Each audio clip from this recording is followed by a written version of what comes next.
with Iran. That is fueling the rise in oil prices all last week, about 4% rise last week, along with what's happening today. Iran's continued standoff with the United Nations and detention of 15 British sailors has the oil markets on guard for major price movement here. Will Iran play the oil card and use it as a weapon to drive prices even higher? Stephen Bailey, Senior Vice President at the Frontier Strategy Group, says, you know what, probably not. But Brian Hicks, president of Wealth Daily, says Iran knows it can use oil as a weapon. Prices are steadily on the rise. Good to have you both. Brian, you're pretty confident that we will see a situation here where, yes, the prices are continuing to go higher, and now all they had to do was take in 15 British soldiers, and now we see the price moving up 4%, no mention of oil. What's going on here? Well, Iran knows they sit in the catbird seat. I don't know if they'll use oil as a weapon, directly, but they know that they have a lot of leverage, and they know that they can push, push the world, push the West to a certain point, and they also know that the West will be willing to go only so far, because if there's a confrontation with Iran, the Iranians know and the U.S. knows that the price at the pump is probably going to go to $4 to $5 a gallon in a heartbeat. $4 to $5 a gallon there. Stephen Bailey, what do you think? You get the sense that this is not going to be a problem, at least from the oil as a weapon standpoint. Why not?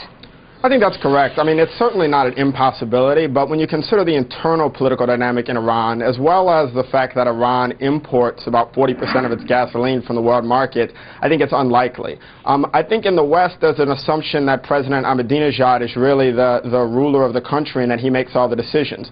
But the Supreme Ayatollah Khomeini actually will play a large role in making this decision, and I think that he has increasingly seen a lot of domestic opposition to the hardline policy that Iran has taken towards the West, and he will probably counsel against further provocative actions such as holding oil off the market. So you're saying that the people have at least demonstrated to Khomeini that they are not really happy with this situation, and therefore what Ahmadinejad is doing is not something that's that welcome?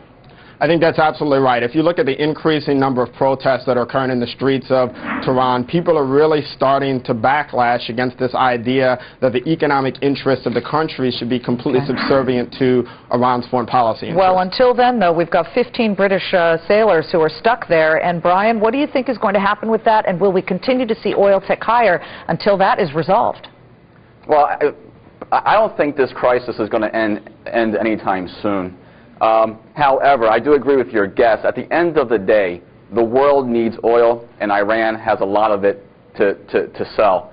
So I think there will be, a negotiation at some point. However, don't look for tensions in Iran and in the Middle East in general to calm down anytime soon.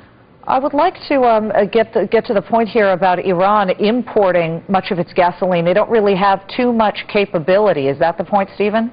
Absolutely. Because they don't really have the downstream production capacity. Or refining? Exactly. Yeah. Correct. To convert their significant oil reserves into finished product, they import a large amount of that from the world market. And so to the extent that they really drive up the price of oil, that would have a significant impact on their own economy and would further increase the domestic opposition as people face higher prices at the pump. Yeah, Brian, I mean, I don't think that the Iranians really want to have to pay that kind of money at the pump. They're already struggling in many other ways. Oh, that is correct, and that's why I think at some point you are going to see this crisis resolved, whether it's through internal pressure from the Iranian public or through negotiations with the British and the U.S.